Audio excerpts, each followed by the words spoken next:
আপনার জীবনে অর্ধাঙ্গিনীর ভূমিকা কি হতে পারে? আপনি বলবেন সেরকমই যেমন আমার জীবনে রুক্মিণীর ভূমিকা।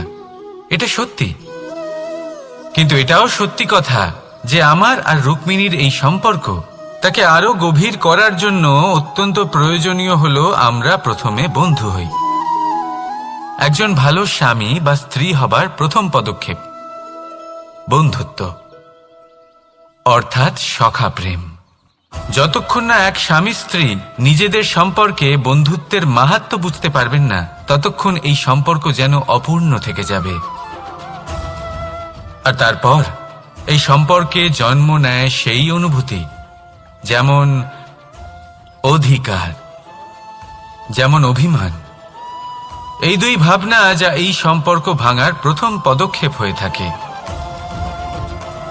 সেই জন্য নিজের দাম্পত্য জীবনে অধিকার ফলানোর আগে নিজেকে জিজ্ঞাসা করুন, আপনি কি আপনার জীবনসঙ্গীর সব থেকে ভালো সখা হতে পেরেছেন? সম্পর্ক আরো উন্নত হবে।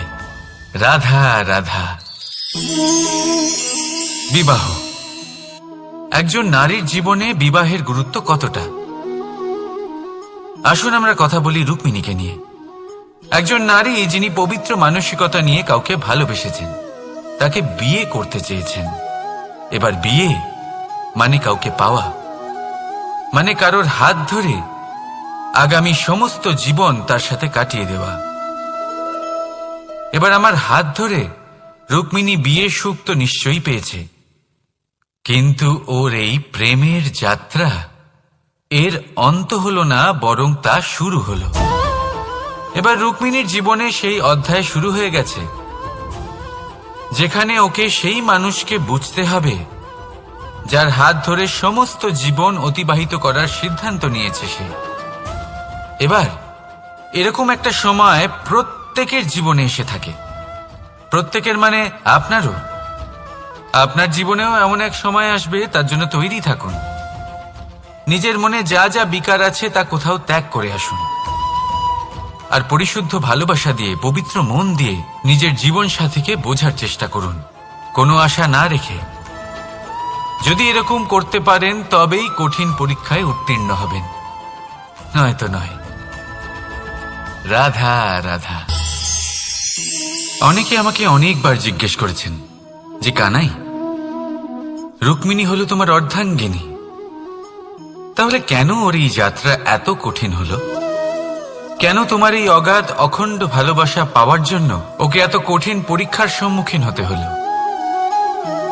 আসুন আমি আপনাকে একটা কথা বোঝাই। অগাধ অখণ্ড ভালোবাসার এই পথ তা তো কঠিনই হবে। এবার এরকমই এক যাত্রা করতে হয়েছে রুক্মিণীকে, পরিশুদ্ধ ভালোবাসা বুঝতে পারার যাত্রা। এমন ভালোবাসা যা কিনা ক্রোধ, ভয়, মোহ, অধিকার, অহংকার, হিংসা এই সমস্ত বিকারের ঊর্ধ্বে। এবার এই যাত্রায় ওকে সাহায্য করবে রাধা। আর শুধু তাই নয়, আমি আপনাকে বলি, সংসারের প্রত্যেক নারী এই যাত্রা করে থাকেন। এবার যে নারী এই যাত্রার শেষ পর্যন্ত পৌঁছতে পারেন, তিনি এক উচ্চ স্তরে পৌঁছে যেতে পারেন, যেখানে তাকে বলা হয় অর্ধাঙ্গিনী। রাধা রাধা। সমস্যা। এবারে বলুন, সমস্যা কার জীবনে নেই? প্রত্যেকের জীবনে সমস্যা থাকেই। হ্যাঁ ঠিক আছে, জীবন আছে যখন, তখন সময়ের সাথে সমস্যাও আসবে, কিন্তু প্রত্যেক সমস্যাই কি সময়ই নিয়ে আসে? না, আপনি সমস্ত সমস্যার দায় সময়কে দিতে পারেন না। বেশিরভাগ সমস্যা তো এমন হয়ে থাকে যাদের আমরা নিজেরাই ডেকে আনি। হে সমস্যা, এসো, আমি তোমার জন্য অপেক্ষা করছি। কিভাবে? এবার এটা নির্ভর করছে আপনার হ্যাঁ বা না এর ওপরে। বেশিরভাগ সমস্যাই এই জন্য আসে যেহেতু আমরা বারবার হ্যাঁ বলতে থাকি, আর বেশিরভাগ সমস্যা এই জন্যই আসে যেহেতু আমরা সঠিক সময় না বলতে পারি না। সেই জন্য না ভেবেচিন্তে কোনো কথা বা কোনো প্রস্তাবের সমর্থন করলে তা আপনাকে খুব বড় বিপদে ফেলে দিতে পারে। সেইখানেই কখনো না না বলতে পারা তা আপনাকে তার থেকেও বড় বিপদে ফেলে দিতে পারে। তাই মনে রাখবেন, এই অত্যন্ত জরুরি শিক্ষা। সব সময় খুব ভেবে চিন্তেই হ্যাঁ বলবেন আর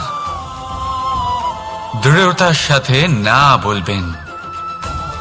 আর বিশ্বাস করুন, আপনার জীবন অত্যন্ত সুখময় হয়ে যাবে। তাহলে আসুন আমার সাথে ভালোবেসে বলুন, রাধা রাধা। সাফল্য, সাফল্য এই পৃথিবীতে কে না পেতে চান? প্রত্যেক মানুষ চান যেন সাফল্য নিজে এসে তার কাছে ধরা দেয়। এবার সাফল্য তাদের কাছে এসে ধরা দেয় যারা নিজের পা ধরাতলে রেখে চলেন, যারা স্বপ্নের জগতে বিচরণ না করে বাস্তবের মাটিতে পা রেখে চলেন এবং তাও দৃঢ়তার সাথে। সাফল্য তারা পান না যারা বাড়িতে বসে বসে শুধু স্বপ্ন দেখেন। সাফল্য নিজে থেকে তাদের কাছেই আসে যারা নিরন্তর চেষ্টা করেন, যারা পরিশ্রম করেন আর নিজের এই জীবনকে অন্যের কাছে সফল করে দেখান। তাহলে সিদ্ধান্ত হলো আপনার। সফল সবাই হতে চান, স্বপ্ন সবাই সার্থক করতে চান। স্বপ্ন তখনই সার্থক হয় যখন পরিশ্রম করবেন, আর সাফল্য তখনই আপনার সাথে থাকবে যতক্ষণ আপনি বিনম্র থাকবেন। তাহলে আসুন আমার সাথে ভালোবেসে বলুন, রাধা রাধা। এই পুষ্প দেখতে পাচ্ছেন আপনি? কি সুন্দর এই পুষ্প। সবাই চায় এরকম কোনো এক পুষ্প সে নিজের করে নেবে, নিজের কাছে রাখবে। এবার ভাবুন, এই পুষ্প যে সম্মান পায় তা কিসের জন্য পায়? শুধু কি তাকে সুন্দর দেখতে বলে? আসুন আপনাকে একটা কথা বোঝাই। এই ফুল যখন গাছে থাকে তখন এই রূপ আমাদের আকর্ষণ করে। এই ফুল দিয়ে যদি আপনি মালা বানান, কোনো মূর্তিতে দেন, তাহলে তা সম্মানের নিদর্শন হয়। এবার এই ফুলই যদি আপনি বিছানাতে ছড়িয়ে দেন, তাহলে সেই দৃশ্য দেখে সেই সুবাসে আপনার মন পুলকিত হয়ে ওঠে। কিন্তু ভাবুন, এই পুষ্পই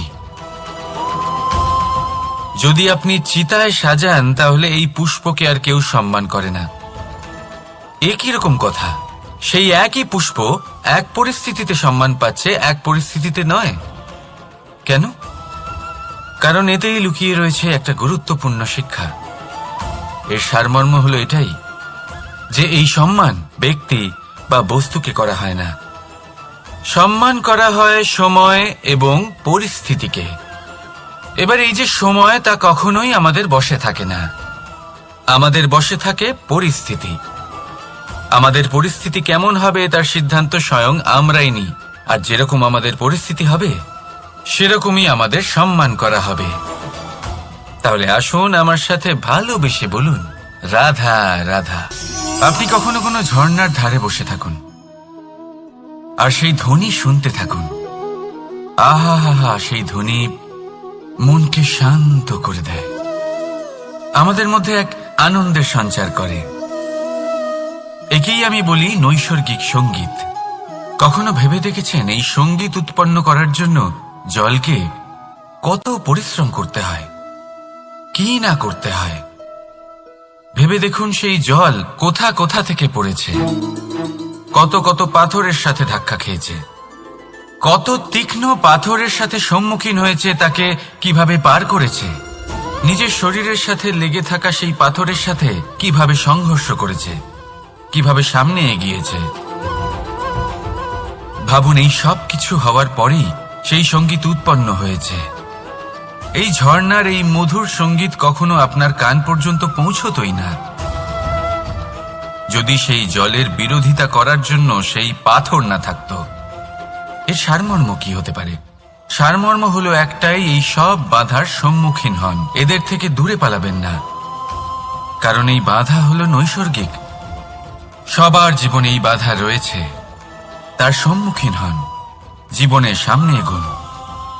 আর আপনিও নিজের ভেতর থেকে সৃষ্টি করুন এই নৈসর্গিক সঙ্গীত, আর এই সংসারে ছড়িয়ে দিন শান্তি আর প্রসন্নতা। রাধা রাধা। সংসারে নিয়তি অনেক কিছু নির্ধারণ করে, যেমন প্রত্যেকটি জিনিসের সীমারেখা। শরীরের মধ্যে থাকা জল, তার মাত্রাও এই নিয়তি নির্ধারিত করে রেখেছে। কি করে? দেখুন, যদি সঠিক সময়ে আপনি পরিশ্রম করে নিজের ঘাম না ঝরান, তাহলে কিছু সময় পরে আপনার চোখের জল অবশ্যই ঝরবে। কারণ সবকিছু যদি ভাগ্যের জোরে পেয়ে যাওয়া যায়, তাকে কর্মের দ্বারা সামলে রাখতে হয়। যদি পরিশ্রম করতে থাকেন, তাহলে যা পেয়েছেন তা সামলে রাখতে পারবেন, আর যা যা আপনি পেতে চান তা অবশ্যই পাবেন। কিন্তু যদি পরিশ্রমের থেকে দূরে থাকেন, তাহলে যা পেয়েছেন তা তো হারিয়ে ফেলবেনই, আর যা পেতে চান তার তো কোনো প্রশ্নই ওঠে না, আর বয়ে যাবে শুধুমাত্র অশ্রু। এবার সিদ্ধান্ত আপনার। কি ঝরাতে চাইবেন আপনি? ঘাম নাকি অশ্রু? রাধা রাধা। এই জীবনে মানুষ শুধু তিনটি জিনিসের পেছনে ছোটে: ছায়া অর্থাৎ সঙ্গী সম্মান, কায়া অর্থাৎ সুন্দর বলিষ্ঠ শরীর, আর তৃতীয় হল মায়া অর্থাৎ ঐশ্বর্য। এবার অবাক করার মতো বিষয় হলো, সময় এলে পরে এই তিনটি বস্তুই সবার আগে আপনাকে ত্যাগ করে। অন্ধকারে ছায়া আপনাকে ত্যাগ করে, বার্ধক্যে কায়া আপনাকে ত্যাগ করে, আর অন্তিম সময়ে মায়াও আপনাকে ত্যাগ করে। এগুলো কিছুই কাজে আসে না যার পেছনে আপনি সারা জীবন দৌড়েই যাচ্ছিলেন। যদি কিছু কাজে লাগে, তা হলো আপনার প্রেমপূর্ণ ব্যবহার যা আপনি সংসারকে দিয়েছেন। এ হলো সেই প্রেম যা অন্ধকারে প্রদীপ হয়ে আপনাকে আলো দেবে। এ হলো সেই প্রেম যা বার্ধক্যে হাত রূপে আপনাকে শক্তি দেবে, সহায়তা করবে। আর যখন আপনার কাছে অর্থ থাকবে না, তখন এই প্রেমই আপনাকে সামর্থ্য যোগাবে। জীবনে যদি কিছু উপার্জন করতে চান, তাহলে শুধু প্রেম উপার্জন করুন। যদি আপনিও আমার মতো দূরের কথা ভাবতে চান, তাহলে শুধুমাত্র প্রেম উপার্জন করুন। আর এখন এই প্রেম ভাব নিয়েই বলুন, রাধা রাধা। কখনো প্রদীপ জ্বালাতে গিয়ে আপনার হাত পুড়ে গেছে? একবার মনে করে দেখুন সেই অনুভূতি। এক্ষুনি মনের মধ্যে যন্ত্রণার এক অনুভূতি বয়ে যাবে। কখনো হাঁটতে হাঁটতে পায়ে কাঁটা ফুটে গেছে? মনে করুন, এক্ষুনি মনের মধ্যে যন্ত্রণার এক অনুভূতি বয়ে যাবে। এরকম কেন হয়ে থাকে? কষ্ট তো শুধু তখন হয়েছিল, কিন্তু যদি আজ মনে করেন, তাহলে সেই যন্ত্রণা আপনার মনে মাথায় থেকেই যায়। এরকম কেন হয়ে থাকে যে জীবনে যখনই আমরা যন্ত্রণার অনুভব করি, তারপর আমরা সেই যন্ত্রণা নিজের সাথে বহন করে নিয়ে চলি? কারণ হলো একটাই, চিন্তা। কোনো যন্ত্রণাই এতটা কষ্ট আমাদের দেয় না যতটা কষ্ট এই চিন্তা দেয়। তাহলে এই চিন্তা ত্যাগ করুন, আর ভাবুন যে কিভাবে নিজেকে সব সময় আনন্দে রাখা যায়। আর অতীতকাল এবং ভবিষ্যতের চিন্তা ছেড়ে দিন, এই বিষয়ে ভাবাই ছেড়ে দিন।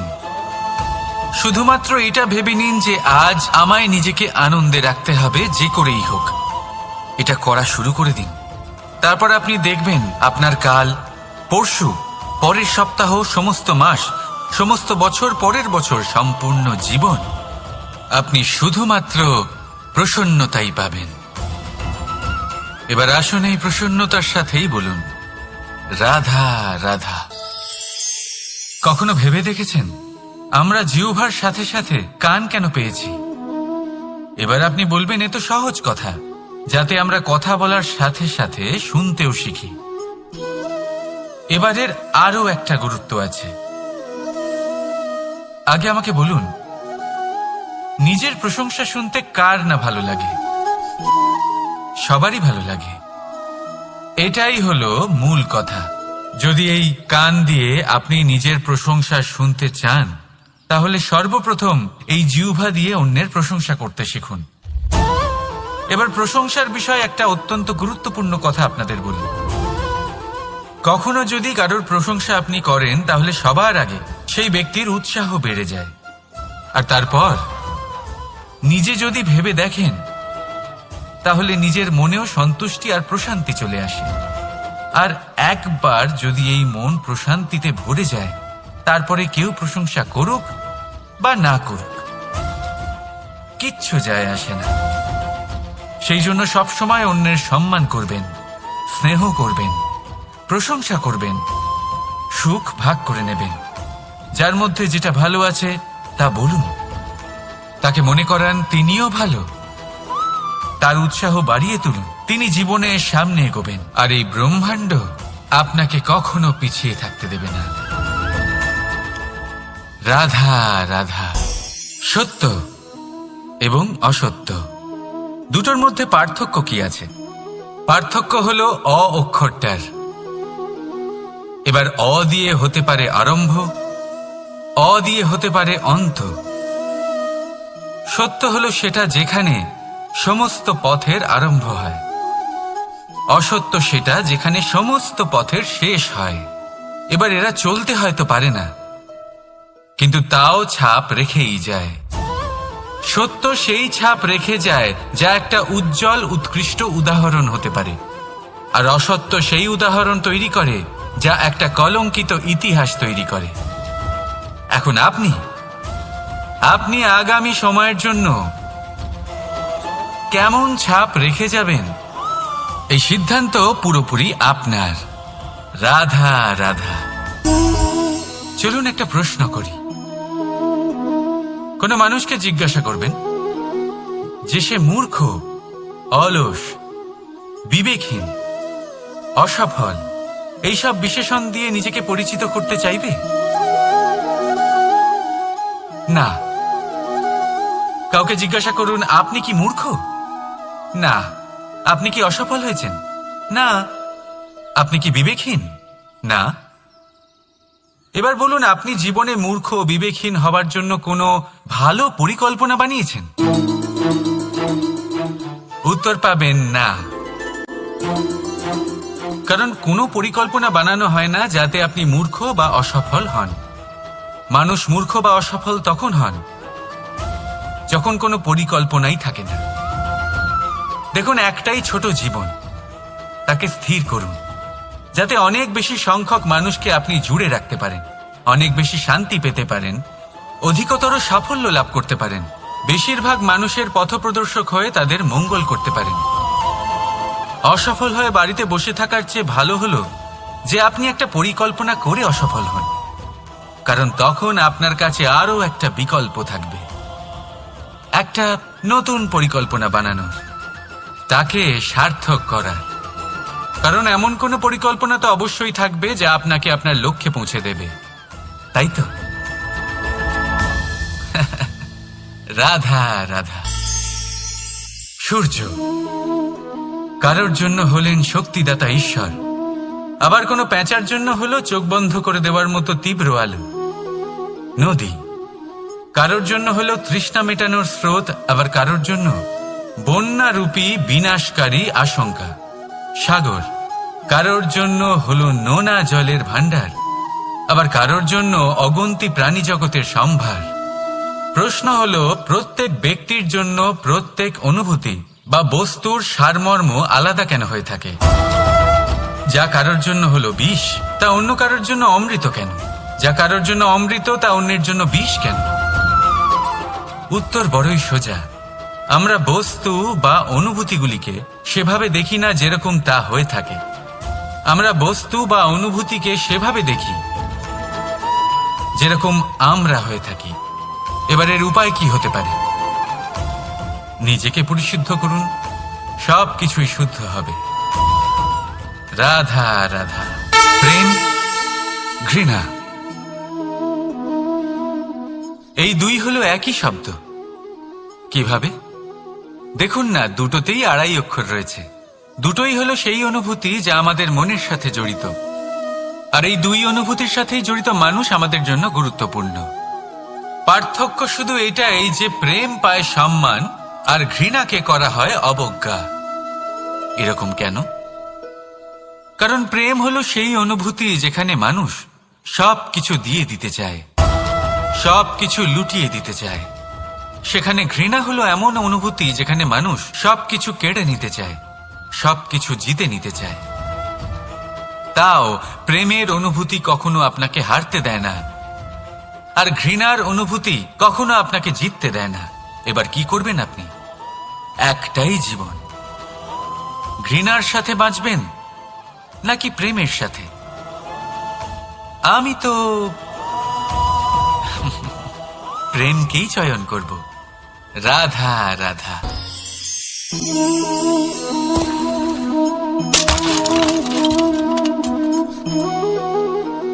এ কি হলো? আমি আঘাত পেতেই এটা হাত থেকে পড়ে গেল কেন, ভেঙে গেল কেন? এবার আপনি বলবেন এরকমই তো হয়ে থাকে এই জীবনে, এই সংসারে। আঘাত লাগার পরে আমাদের হাতে যা থাকে তা পড়ে যায়, যা তৈরি হয় তা ভেঙেও যায়। কিন্তু এটা কি সত্যি? আপনাকে একটা কথা বলে রাখি, আঘাত পেয়ে পড়ে যাবার পরে সংসারের যে কোনো বস্তুই হাত থেকে পড়ে যাক না কেন, সাফল্য অবশ্যই আসে। যতই খারাপভাবে আপনি পড়ে যান, আপনি আঘাত পান, ভবিষ্যৎ অবশ্যই ভালো হবে। কারণ এই আঘাত, অসফলতা, এই অসুবিধা, এগুলো আমাদের এমন ভাবে পরিশুদ্ধ করে যেমন আগুন সোনাকে করে থাকে। সেই জন্য জীবনে শুধু সামনে এগোতে থাকুন, দৃঢ়তার সাথে এগোতে থাকুন, আর কখনো আঘাত পেয়ে পড়ে যেতে ভয় পাবেন না। কারণ এটা আসন্ন সাফল্যের সংকেত। আর সাফল্য তখনই আসবে যখন আপনি পড়ে যাবেন, যখন আপনি আবার উঠে দাঁড়াবেন এবং আপনি আবার জীবনে সামনে এগোতে থাকবেন। রাধা রাধা। সময় অত্যন্ত কঠোর প্রভু। আপনি অনেক লোককে এটা বলতে শুনে থাকবেন, আমার কাছে এত সময় নেই, এই কাজে আসলে অনেক সময় লেগে যাবে, এই বিষয়ে ভাবার জন্য আমার সময় লাগবে। আচ্ছা, আমি আপনাকে একটা কথা বলে রাখি, যদি আপনি এটা নিশ্চিত করার জন্য বেশি সময় নিয়ে ফেলেন যে আপনার কি করা উচিত, তাহলে সময় এটা নিশ্চয়ই করে নেবে যে আপনার সাথে কি করা যেতে পারে। কারণ এই সময় এ কিন্তু অত্যন্ত কঠোর। যতক্ষণ আপনার সাথে রয়েছে এর সমাদর করতে শিখুন, এর সম্মান করতে শিখুন, এর সদ্ব্যবহার করতে শিখুন। যদি এরকম না করেন তাহলে এই সময়ের নিজেকে আর আপনাকে বদলাতে অধিক সময় লাগবে না। তাহলে আসুন, এবার সময় এসে গেছে ভালোবেসে বলার রাধা রাধা। এই পাথর দেখছেন আপনি, নদীর তলদেশে পাওয়া যায়। প্রয়াস করতে থাকে যাতে নদীর জল প্রবাহকে আটকাতে পারে। আটকাতে কি পারে? কখনোই নয়, বরং তার ধারালো কোণাগুলো মসৃণ হয়ে যায়। এবার এ থেকে কি শিক্ষা পাওয়া যায়? এর থেকে এটাই শিক্ষা পাওয়া যায় যে ব্যক্তি দৃঢ়তার সাথে জীবনে শুধু আগে এগোতে থাকেন না থেমে, তিনি না শুধু নিজের লক্ষ্য প্রাপ্তি করতে পারেন, বরং নিজের পথের সমস্ত বাধার অস্তিত্বই পাল্টে দিতে পারেন। তাহলে আপনি কি হতে চাইবেন? সেই ব্যক্তি যিনি নিজের বাধাকে দূরে ঠেলে আগে এগোতে পারেন, নাকি সেই ব্যক্তি যিনি অন্য কারোর পথে বাধা হয়ে থেকে তার নিজের অস্তিত্বই হারিয়ে ফেলেন? সিদ্ধান্ত হলো আপনার। রাধা রাধা।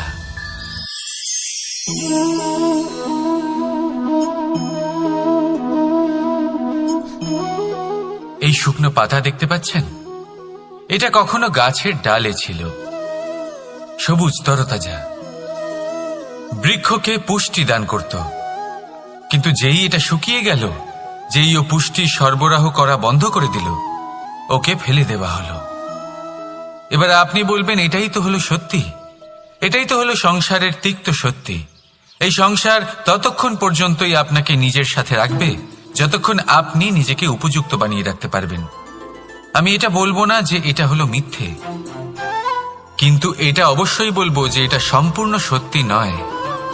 সম্পূর্ণ সত্যি হলো এটাই যে যদি আপনি চান তাহলে চিরকালের জন্য সংসারকে পুষ্টি দান করতে পারেন, আর চিরকালের জন্য সংসার আপনাকে নিজের সঙ্গে রাখতে পারে। কিভাবে? এই শুকনো পাতার উদাহরণই আপনাকে দিচ্ছি। এই শুকনো পাতা প্রথমে টুকরো হবে, তারপরে বৃষ্টির জলের সাথে গলে যাবে, তারপর সার হবে, তারপর সেই বৃক্ষের গোড়াতেই সমাহিত হবে, একটা নতুন অঙ্কুরকে একটা নতুন জীবন দেবে। তাহলে আপনি ভাবুন আপনি নিজের জীবনের সাথে কি করতে চান। যদি কখনো আপনি পড়ে যান, অসফল হয়ে থাকেন, তাহলে আপনি কি এই উৎসাহ হারিয়ে ফেলবেন, নাকি আবার উঠে দাঁড়াবেন আর আবার এক নতুন সংসারের রচনা করবেন? সিদ্ধান্ত আপনার। রাধা রাধা।